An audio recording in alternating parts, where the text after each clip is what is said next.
இந்த உலகத்துல இருக்கக்கூடிய 3 அமானுஷ்யமான கற்கள். அதுல நம்பர் 1 இருக்கிறத மிஸ் பண்ணிடாதீங்க. நம்பர் 3 ஃப்ரெண்ட்ஸ், இதான் பண்டைய காலத்துல வாழ்ந்த ரோமர்கள் பொய் சொல்றவங்களை கண்டுபிடிக்கிறதுக்கான நவீன மசினா பயன்படுத்தி இருக்காங்க.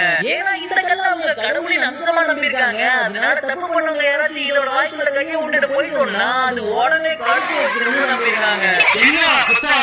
நம்பர் 2 இருக்குது நம்ம தமிழ்நாட்டுல மகாபலிபுரத்துல இருக்கக்கூடிய செங்குத்தான மேட்ல இருந்து படத்தை நோக்கி ஓடாம ஒரே இடத்துல நிக்கக்கூடிய இந்த மிராக்கலான கிருஷ்ணா பட்டர்பால் ஸ்டோன் தான். 20 அடி உயரமும் 250 டன் வெயிட் இருக்கக்கூடிய இந்த கிரனைட் பாறை கிட்டத்தட்ட 1700 வருஷமா படத்தை நோக்கி ஓடாம இந்த சர்க்கலான இடத்துல பசை போட்டு ஒட்டி வச்ச மாதிரி கம்பீரமா நின்னுட்டு இருக்குது. பயங்கரமான உள்ள பாக்கிறதுக்கு முன்னாடி நீங்க ஒரு முறையாச்சும் தஞ்சை பெரிய கோவிலுக்கு போயிருக்கீங்களா? இந்த வீடியோ லைக் கொடுத்துருங்க. உங்களோட ஃபேவரட்டான டெம்பிள் எதுங்கிறதையும் கமெண்ட்ல சொல்லுங்க. நம்பர் 1 அருணாச்சல் பிரதேசத்துல இருக்கக்கூடிய இந்த கற்களால் செய்யப்பட்ட 4 தூண்களை தான் சொர்க்கத்தோட வாசல்னு சொல்றாங்க. அதாவது இந்த 4 தூண்களுக்கு நடுவில் இருக்கக்கூடிய சின்ன சந்துக்குள்ள போந்து நீங்க வெளியே வந்துட்டீங்கன்னா உங்களோட ஆன்மா